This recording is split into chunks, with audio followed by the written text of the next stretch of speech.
سب سے پہلے مورتی کی پوجا نوح علیہ السلام کے زمانے سے ہوئی. نوح علیہ السلام کے انتقال کے بعد نوح کے ماننے والوں نے اپنے یہاں آنے والے بزرگوں کی مورتیاں بنا لی, اور اوپر سے آواز آتی ہے, اللہ آسمان دنیا پر آ جاتا ہے, پہلے آسمان پر آ کر کہتا ہے اے فرشتوں گواہ رہنا, آج میرے بندے نے اپنے آپ کو میرے سامنے سرنڈر کر دیا, اپنے گناہوں کی پوری پوڈری لا کر میرے دربار میں پٹک دی, اور کہا اگر تو مجھے معاف نہیں کرے گا تو ہم کہاں جائیں گے. اے فرشتوں گواہ رہنا, میں نے اپنے بندے کے گناہوں کو بالکل اس طرح پاک و صاف کر دیا ہے. مولانا جرجس انصاری کے بیانات سننے کے لیے مولانا صاحب کے آفیشیل یوٹیوب چینل مولانا جرجس انصاری سپیچز کو سبسکرائب کریں.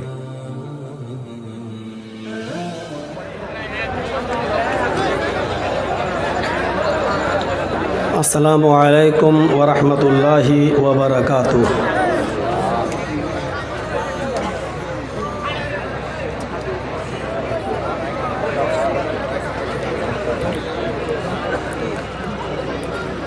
الحمدللہ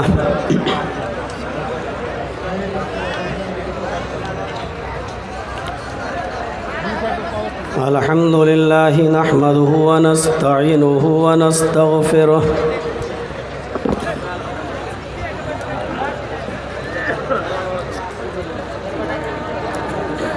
ونعوذ باللہ من شرور انفسنا ومن سیئات اعمالنا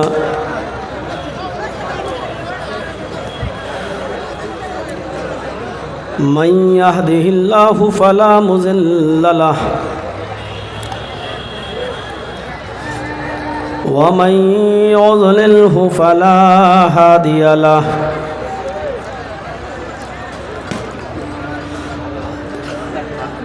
وأشهد أن لا إله إلا الله وحده لا شريك له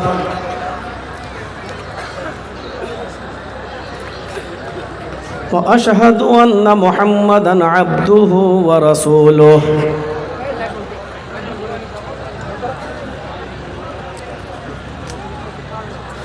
أما بعد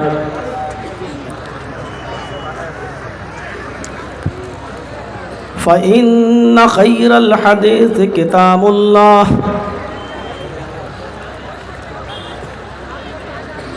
وخير الهدي هدي محمد صلى الله عليه وسلم وشر الأمور محدثاتها وكل محدثة بدعة وكل بدعة ضلالة وكل ضلالة في النار.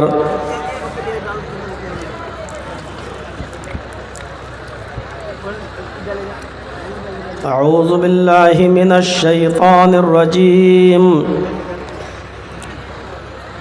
بسم الله الرحمن الرحيم.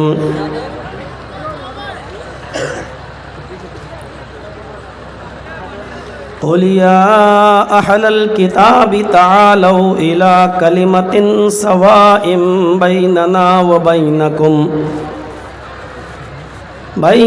وبينكم ألا نعبد إلا الله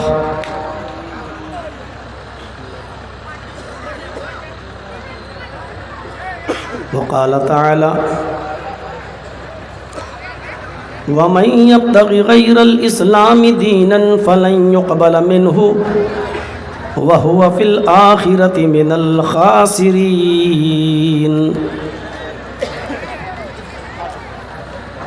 رب اشرح لي صدري ويسر لي أمري واحلل عقدة من لساني يفقهوا قولي.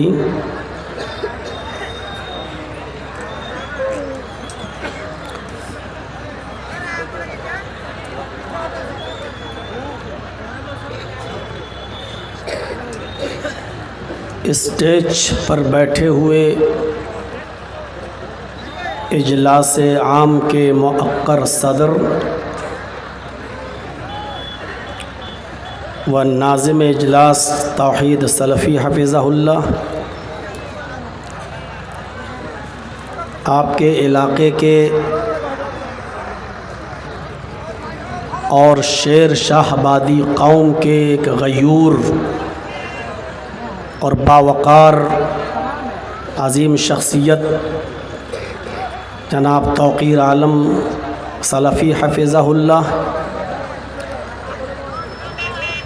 اسٹیج پر بیٹھے ہوئے دیگر معقر علماء کرام،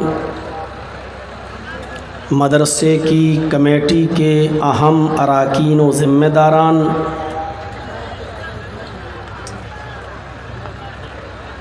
حاکم ٹولہ مرگھیا ڈسٹرکٹ کٹھیار اور اس کے اطراف و اکناف سے تشریف لائے ہوئے معزز سامعین حضرات، پردہ نشین اسلامی خواتین، پیاری ماں اور بہنوں، قوم و ملت کے لائق ور نوجوانوں، مستقبل کے ہونہار عزیز بچوں،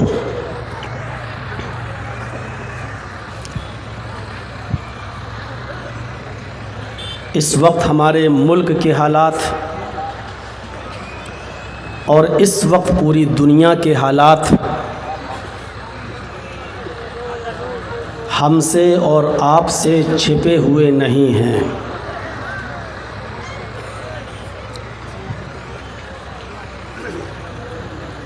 کسی حد تک ان حالات کے ذمہ دار ہم اور آپ بھی ہیں۔ ہم نے کبھی نبی اکرم صلی اللہ علیہ وسلم کی اس حدیث پر غور نہیں کیا جو آپ نے فرمایا تھا، اعمالکم امالکم، جب تمہارے اعمال اچھے ہوں گے تو ہم تمہارے اوپر اچھے لوگوں کو مسلط کر دیں گے، تمہاری باغ ڈور اچھے لوگوں کے ہاتھ میں آ جائے گی، اور جب تمہارے اعمال برے ہوں گے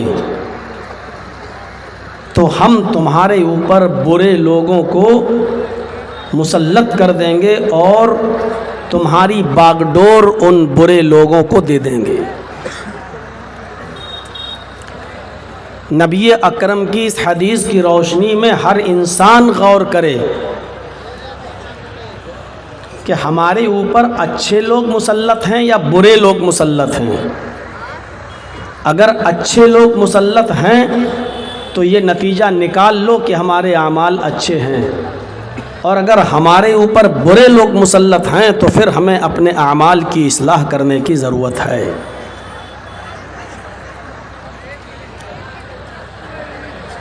اللہ تبارک و تعالیٰ نے کہیں کہا تھا قرآن کریم میں،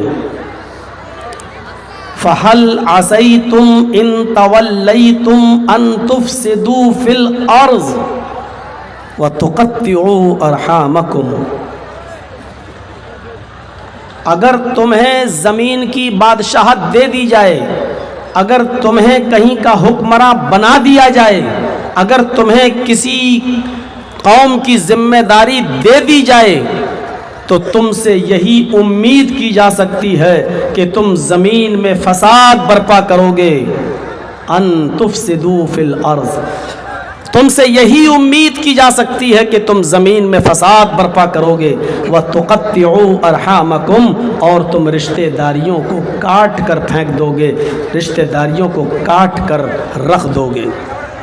یہ اللہ رب العالمین نے بہت برے اور سرکش اور نافرمان حکمرانوں کے لیے فرمایا ہے کہ اگر تمہیں زمین کی باغ ڈور دے دی جائے اور کہیں کا ذمہ دار بنا دیا جائے تو تم سے یہی امید کی جا سکتی ہے کہ تم زمین پر فساد برپا کر دو گے۔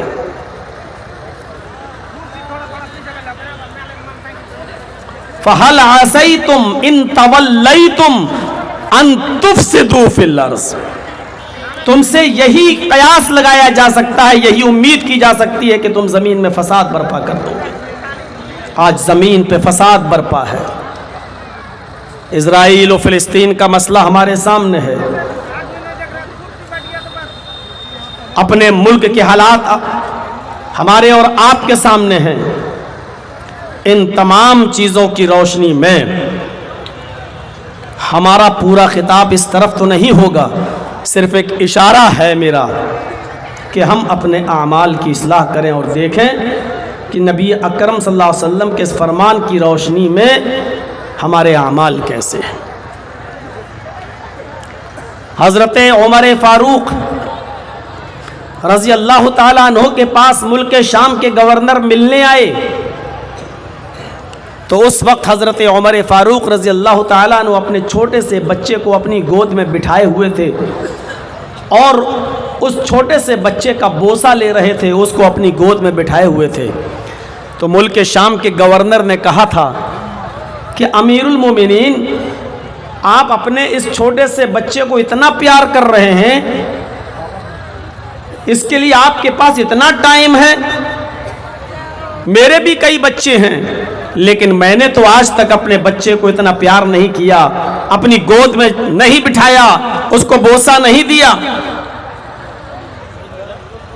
حضرت عمر فاروق رضی اللہ تعالیٰ عنہ کی زبان سے جو پہلا لفظ نکلتا ہے وہ یہ تھا، اعطنی الجائزہ.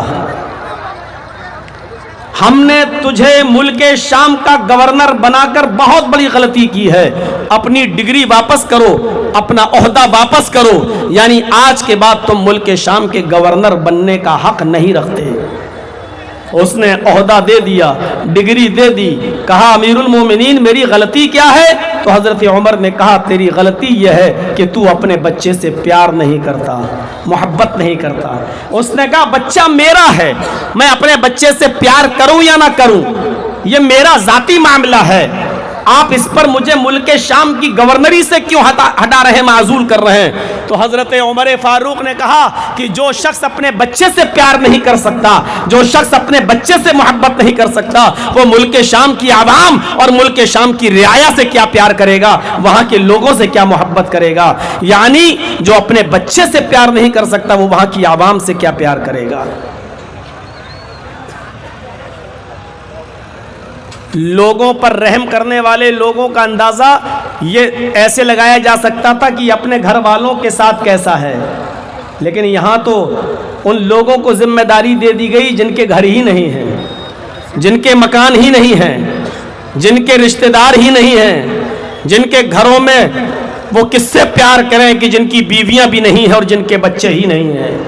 حضرت عمر فاروق نے یہی تو کہا تھا کہ جب تو اپنے بچے سے پیار نہیں کر سکتا تو تو ملک شام کی عوام اور وہاں کی رعایا سے کیا پیار کرے گا؟ میرا مطلب یہ ہے کہ جب ہمارے اعمال اچھے تھے تو اچھے لوگ ہمارے اوپر مسلط تھے، اور جب ہمارے اعمال برے ہو گئے تو ہمارے اوپر برے لوگ مسلط کر دیے.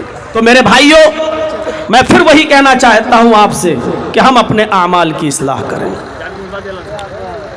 اس وقت ساری دنیا کسی ایسے راستے کی تلاش میں ہے جہاں امن ہو، جہاں شانتی ہو، جہاں سکون ہو، اور وہ سکون سب کے لیے ہو. اور آئیے ہم یہ دیکھیں کہ یہ اس دعوے میں پورا کون اترتا ہے. عیسائیوں سے پوچھو کہ تمہارا نبی کون؟ وہ کہے گا جیسس، عیسیٰ مسیح. یہودیوں سے پوچھو کہ تمہارا نبی کون؟ وہ کہے گا موسیس، موسیٰ علیہ السلام. ہندو بھائیوں سے پوچھو تمہارے اوتار کون؟ وہ کہیں گے کرشن جی، رام چندر جی. اب انہی لوگوں سے کہو عیسائیوں، کیا عیسیٰ کے ساتھ تم محمد الرسول اللہ کو مانتے ہو؟ منع کر دے گا. یہودیوں سے پوچھو کیا تم موسیٰ کے ساتھ محمد الرسول اللہ کو بھی نبی مانتے ہو؟ منع کر دے گا. ہندو بھائیوں سے پوچھو کیا کرشن جی اور رام چندر جی کو اوتار ماننے کے ساتھ ساتھ کیا تم محمد الرسول اللہ کو نبی مانتے ہو؟ منع کر دے گا. لیکن ایک مسلمان سے پوچھو کہ تمہارا نبی کون؟ وہ کہے گا محمد الرسول اللہ صلی اللہ علیہ وسلم.